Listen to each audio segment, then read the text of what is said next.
ओम नमो भगवते वासुदेवाय। कार्तिक मास महात्म्य कथा अध्याय 27वां। कृष्ण नाम का आसरा, कृष्ण नाम का ध्यान। 27वां अध्याय अब लिखने लगा महान।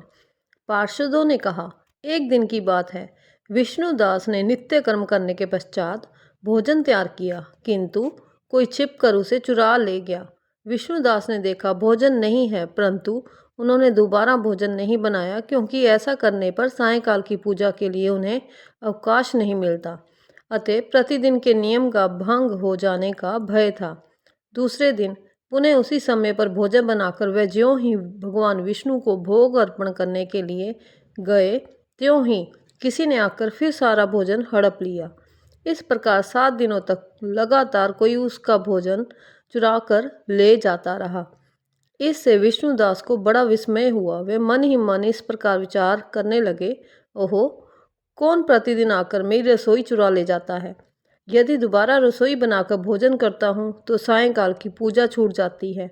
यदि रसोई बनाकर तुरंत ही भोजन कर लेना उचित हो तो मुझसे ये ना होगा, क्योंकि भगवान विष्णु को सब कुछ अर्पण किए बिना कोई भी वैष्णव भोजन नहीं करता। आज उपवास करते मुझे 7 दिन हो गए। इस प्रकार मैं व्रत में कब तक स्थिर रह सकता हूँ। अच्छा, आज मैं रसोई की भली भांति रक्षा करूँगा। ऐसा निश्चय करके भोजन बनाने के पश्चात वह वहीं कहीं छिप कर खड़े हो गए। इतने में ही उन्हें एक चांडाल दिखाई दिया, जो रसोई का अन्न हर कर जाने के लिए तैयार खड़ा था। भूख के मारे उसका सारा शरीर दुर्बल हो गया था। भूख पर दीनता छा रही थी। शरीर में हाड़ और चाम के सिवा कुछ शेष नहीं बचा था। उसे देखकर श्रेष्ठ ब्राह्मण विष्णुदास का हृदय करुणा से भर आया। उन्होंने भोजन चुराने वाले चांडाल की ओर देखकर कहा, भैया जरा ठहरो ठहरो, क्यों रूखा सूखा खाते हो, ये घी तो ले जाओ। इस प्रकार कहते हुए विप्रवर विष्णुदास को आते देख वज चंडाल भय के मारे बड़े वेग से भागा और कुछ ही दूरी पर मूर्छित होकर गिर पड़ा। चांडाल को भयभीत और मूर्छित देखकर द्विज श्रेष्ठ विष्णुदास बड़े वेग से उसके समीप आए और दयावश अपने वस्त्र के छोर से उसको हवा करने लगे। तदंतर जब वह उठकर खड़ा हुआ, तब विष्णुदास ने देखा वहां चांडाल नहीं है, बल्कि साक्षात नारायण ही शंख चक्र और गदा धारण किए सामने उपस्थित है। अपने प्रभु को प्रत्यक्ष देखकर विष्णुदास सात्विक भावों के वशीभूत हो गए। वह स्तुति और नमस्कार करने में भी समर्थ न हो सके। तब भगवान ने सात्विक व्रत का पालन करने वाले अपने भक्त विष्णुदास को छाती से लगा लिया और उन्हें अपने जैसा रूप देकर वैकुंठ धाम को ले चले।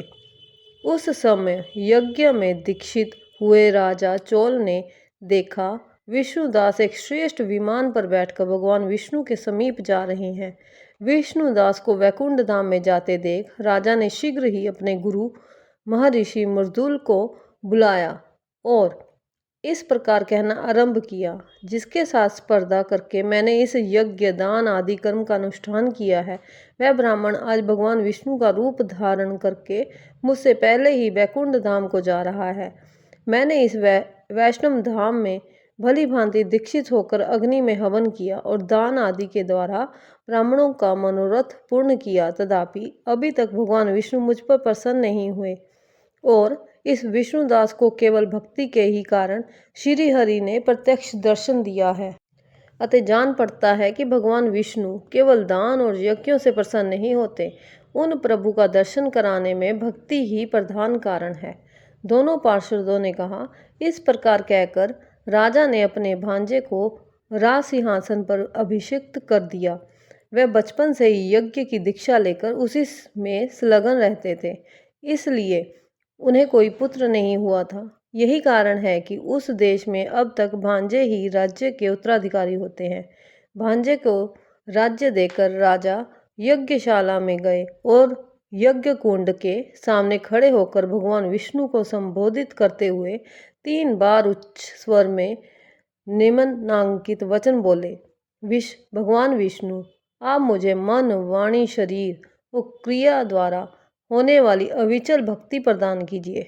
इस प्रकार कहकर वे सबके देखते देखते अग्निकुंड में कूद पड़े। बस उसी क्षण भक्त वत्सल भगवान विष्णु अग्निकुंड में प्रकट हो गए। उन्होंने राजा को छाती से लगाकर एक श्रेष्ठ विमान में बिठाया और उन्हें अपने साथ लेकर वैकुंठ धाम को प्रस्थान किया। नारद जी बोले, हे राजन, जो विष्णुदास थे वह तो पुण्यशील नाम से प्रसिद्ध भगवान के पार्षद हुए, और जो राजा चोल थे उनका नाम सुशील हुआ। इन दोनों को अपने ही समान रूप देकर भगवान लक्ष्मीपति ने अपना द्वारपाल बना लिया। बोलो विष्णु भगवान की जय, माँ लक्ष्मी की जय। जय जय श्री राधे श्याम, जय जय श्री राधे श्याम।